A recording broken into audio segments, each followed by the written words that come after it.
Okay, my name is Bill Dause. I own the Parachute Center. We've been at this location since 1981, been in business since 1964. Yesterday at 2 o'clock, this is September 26th, I believe, Maria, an experienced jumper, 155 jumps, made a downwind run over the freeway when it was a little bit gusty, a little bit windy, well within the limits of her experience, at 150 jumps, wasn't able to make it back off of the freeway. Why she went that far downwind, nobody knows. It's a decision she made. She came in contact with a semi-truck going southbound on Highway 99, and I'm sure it was fatal at the instant of contact with the truck. She was thrown to the pavement on Highway 99 southbound, right across the street from the Parachute Center. I would be glad to entertain any questions that you may have. Bill, I think one of the big questions that people have in their mind is the criteria when there is wind. Is there a certain threshold where you say, hey, you just can't jump? No, there really isn't as far as experienced jumpers are concerned. The students are pretty well regulated. We stop at 15. It depends a little bit on their weight. Sometimes we'll stop at 10 miles an hour. 15 is the normal stoppage for students. Once you get your A license, which is 25 jumps, then the wind discretion is up to you, your parachute, your weight. There's a lot of variables. There were approximately 15 people on the load. It was windy earlier in the day. Wind at this area is fairly common. It's nothing that she's not hadn't experienced before. So the wind was definitely a factor, but it wasn't, it was her decision. Everybody else landed on the airport. She had been here on numerous other occasions. She's from Colombia, I believe. She had been at this location. I think this third trip, fourth trip here. She arrived about 2 weeks ago. I don't have the exact date, and had been jumping for the last 2 weeks, made 20-some jumps since she arrived the last time. 20-something jumps from here?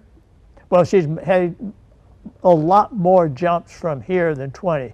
Since her arrival, her last arrival, approximately 2 weeks ago, she had made 20 jumps in that period of time. And what was the wind speed at that It's time? probably about 15, maybe 20. And for someone experienced like her, who's been doing this for quite some time, again, the wind speed obviously matters, but for someone with that kind of experience, they should be able to handle any kind of wind speed, or is there something where it gets to a point where no one should jump? Well, everybody has a variable. Nobody's going to jump in a hurricane, obviously. I mean, you have to use some common sense. There's a lot of variables. Your weight makes a difference. The parachute you have makes a difference. But that's a decision each individual makes. Like I said, the 15 other people on the load all landed on the airport in the right place at the right time. Was it windy? Yes. Was it too windy? No, not for her experience level. She had literally made a run downwind over the freeway. Everybody else stopped long before the freeway and faced into the wind. What do you believe might have gone wrong on that particular jump? I really can't speculate on that other than going too far downwind. Bill, does the center ever say, okay, it's too windy, we're not taking non-professionals up today, or anything like that? Are there? Oh, of course. I mean, you've been in the valley long enough. We've had 50-mile-an-hour winds. Nobody goes up in that. Most of the time, the jumpers don't rely on us to make that decision. They make that decision themselves. We've had, over the years, a lot of people get off a load because the winds had picked up, and we certainly just give them their tickets back, and they go about whatever they're doing. It's a decision the individual makes. Had she jumped yesterday before that fatal jump? I'm not sure whether that's her first jump yesterday or not. We had, that's I think our fourth load or something like that for the day, a second one out of the big airplane. So I don't know that she had jumped earlier than that. We don't track people. Does the highway being so close to the jump center make jumpers nervous, or is that? Well, it is an issue, and we do emphasize the freeways there, and it's so obvious that most people realize it. In the 30-some years that we've been here, we've had 3 people not counting this last individual, land on the freeway. Fortunately, other than bumps and bruises, none of them got hurt, none of them got hit by a car or a truck, but yes, it can happen. We usually have people that get stuck over the freeway, the winds come up or they don't realize how windy it is. They usually turn their parachute and land on the other side in Farmer Brown's grape field, and he gets very upset about that. So we're pretty adamant about making sure, check the wind, stay upwind.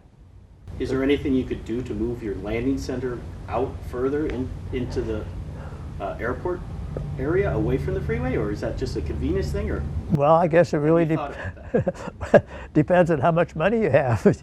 Anything's possible, but no, the airport was here long before I got here. The airport's been here since 1921. So, you know, as far as moving the airport, moving where your landing center is located. Is there like a target area that you aim for? Well, the whole airport's a target. So people land wherever they want to land. The students land further away from the freeway. We kind of emphasize that. But once you're no longer a student, then that no longer becomes an issue. It's a decision you make. So she's 28 and had done 155 jumps, I believe. Over how long? I honestly don't know. There was no kind of malfunction of any kind? Any parachute malfunction? No, the parachute was fine. There was nothing wrong with the parachute. So wind was the major factor, would you say? Or No, I wouldn't say that. I would say her indiscretion was the factor that led to the incident. We've jumped in winds much higher than that. Everybody else on the load landed in the right place. For whatever reason, she just went too far downwind, is the expression we use. How high of winds have you had experienced skydivers dive? As high as 30, but usually not intentional. Sometimes the winds, if you live in the valley, you notice the winds pick up and die down, but we've had loads in the air where the winds have picked up to 30 miles an hour. And Bill, so we know, like you said, she jumped 150 times. How many jumps were there considered, you know, professional, or they're considered at a level where they can make their own decisions? Well, once you get through with the training course, which is normally about 8 to 10 jumps, then you make your own decisions. Once you get an A license, which is 25 jumps, you're no longer under the direct supervision of anyone. You're on your own, you're doing what you want to do.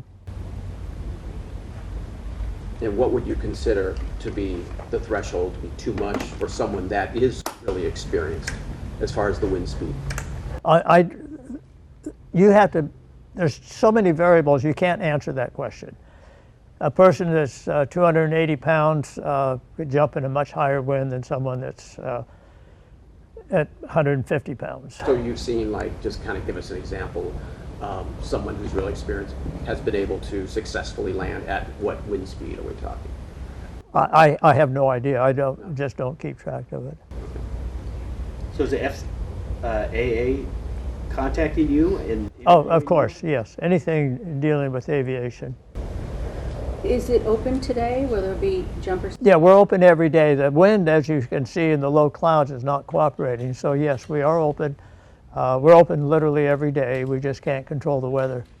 Right now, the clouds are too low for any jumping.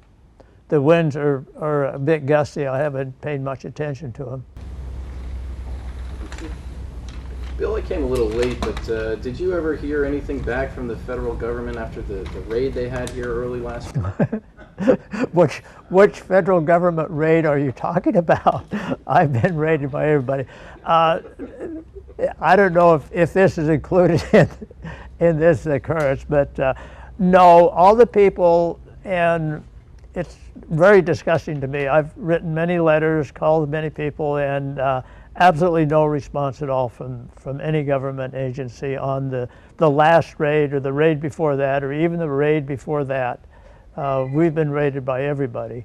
And everybody's playing the computer, I guess, and thinking something's going on out here, but no, there's nothing. What have they told you? Why are they coming again and again and again? Well, it's always a different agency, so it's, I don't know. You're gonna have to ask them. I can't answer. What agencies? The FAA, Federal Aviation Administration, the Internal Revenue Service, the Department of Transportation, and the DEA, the drug enforcement people. Okay. What have they taken? Well, the last ones took the most. They literally took every computer, went through all the lockers, they drained every computer, went through all the lockers, anything that was in any of the lockers they took. And they never charged you with anything? Nope, And did they return your? nope, they say it's an ongoing investigation. You've heard that before, I'm sure. Does it give you pause when there's a death? And Oh, of course it does. I mean, yeah, wake up.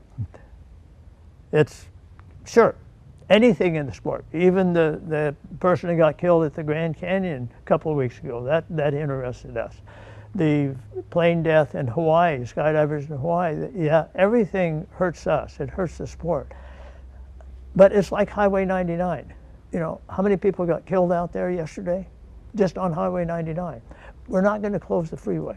I wish there was something I could do, but there is no cookie crumb trail of what we did. Everything is doing the same thing wrong, and everybody's doing the same thing wrong because of what I'm doing.